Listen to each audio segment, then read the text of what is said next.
the promises come true. On page 84 is the 10-step promises. Near the bottom it says, we have ceased fighting anything or anyone, even alcohol, even food, even any addiction, or even people. It's saying here, it's telling us this is a promise, which I see where people work these steps and do it through the spiritual angle, do it through the heart, not the brain, not the intellect. Just let it go and let this consciousness come in. And it says, for this time sanity will have returned. We're insane because we're going into this fighting and trying to control it. The more you listen, the more you try to fight something to control it, the more real you're making it. It's really not real. It's just some figments in your imagination that made a decision. Because 10 people could look at something and they'll have 10 different opinions. So we have that psychic change where says we will seldom be interested in the liquor or the food. We have recoil as from a hot flame. Will we react sanely and normally? We found this will happen automatically. Listen to the words here. React sanely and normally. Sanely and normally. This is sanity and normally. This is sanity and normally. Okay? This is sanity. Not going to a supermarket and picking up food that has 20, 50 ingredients in it. Look on the boxes.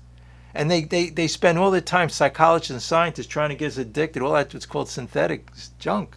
After a while, you'll look at it and you won't want any part of it. And it says, but if we try to control it, we're giving it more power.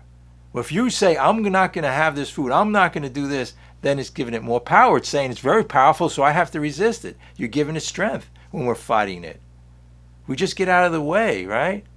It's just with people, situations in life, when people give us a hard time, try to push our buttons, if we try to resist them or fight them, it's crazy.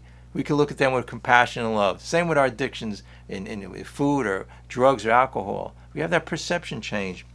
It says, it just comes, that's the miracle of it, without any effort on our part. We are not fighting it, neither are we avoiding temptation. These are the promises when we work these steps.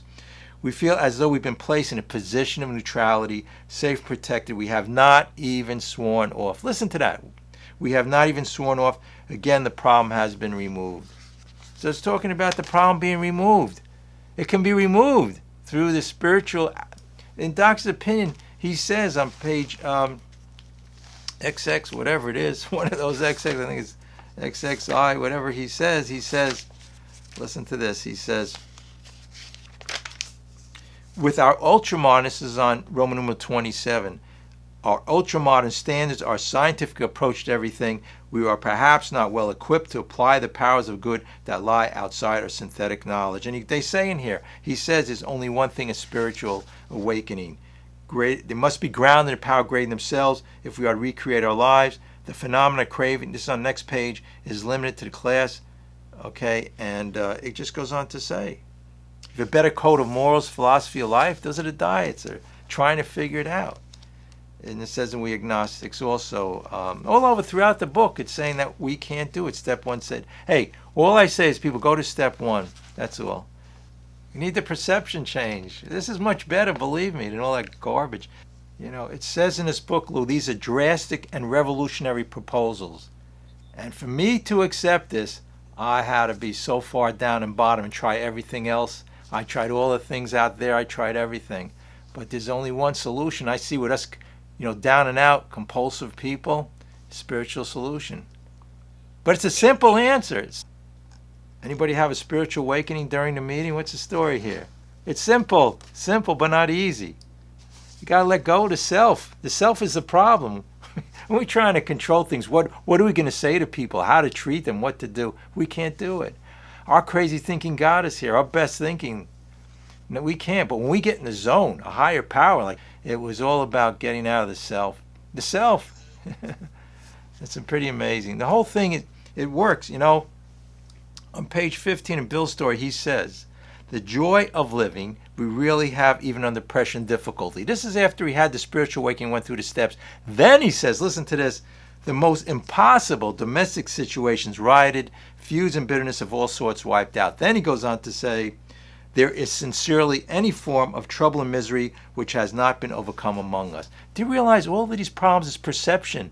95% of our problem is perception. 95% of our problem with the food is perception. But when we fight something, we're in the problem. We're making of its strength. If I sit here and say, oh, I'm going to have this, but I really, really want all of these other drinks, and I want this heavy caloric stuff, and it's what they put all this garbage they put on the food.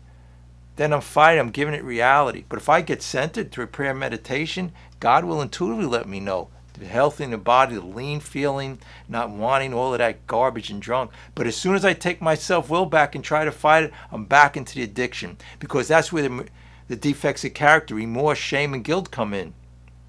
You can't have any resentment, anger. What is the 7 deadly sins? Pride's number 1, but gluttony is one of them. When we're making something our higher power. But just as much as we got into the addiction, we could get out by that change of thinking, perception. Perception change, like I said, some people feel that the air out there or the sunshine could give them nourishment. But no, we need what the corporations, we need our ego, ourself, we need a big plate of food to make us happy. That's our higher power, our God. So we have a substitute now for that. We have the real thing, the real truth will set you free towards your addiction. That's the only way out that it tells us in this book. But you have to ask yourself, you could say, well, that's just in this big book of AA or whatever. No, ask yourself, how many, your diet's failed. How many times when you try to do something at work, when you try to get people to like you, you try to tell somebody, off or whatever it is. And, when we have that God consciousness, we get out of our own way, we have that understanding the universal energy comes in. The energy, we don't need the gloopy foods for our nourishment. We need maybe basic from God-given. The perception change, the only way out of this whole mess. That's it. Okay.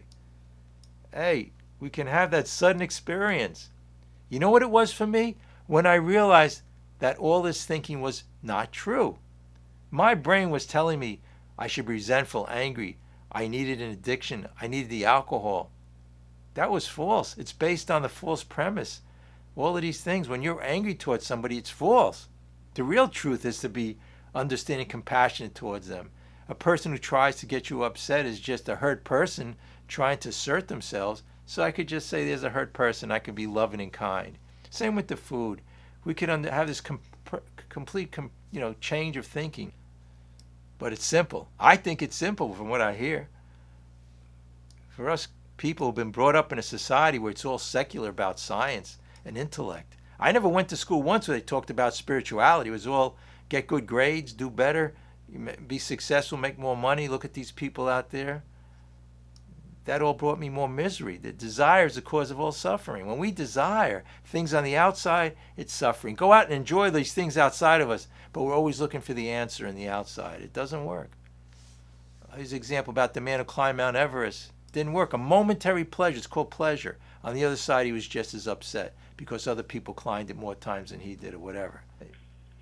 You know what I realized? The answer to all my problems is to realize I had no problems. Think about that. When I sit and meditate, anything I thought was a big problem, Another one I love is worrying works because 95% of things we worry about never happens. Or how about this one? If I have a problem today, I'm the problem. You ever hear that one? If I have a problem today, I'm the problem. Thinking about the self. It's all related. The self say, ego saying, I need more of this, I need more of that, I need more people to like me, I need more money, I need more food. We get out of the self and we see that around us, we're not finite, we're infinite. We see the vibrations, love, and everything. We see nature. That's our spiritual bread. That's where we get our nourishment. We'll look there and we won't even want this goopy food. We'll go out and say, well, I want a nice sunny day, a nice, beautiful relationship with people. But when we're into the self, the ego eases our higher consciousness out. The source of everything is in here, all the answers and the joy and happiness and bliss. But what we do is we're looking on the outside in the food and people and situations. But anyway.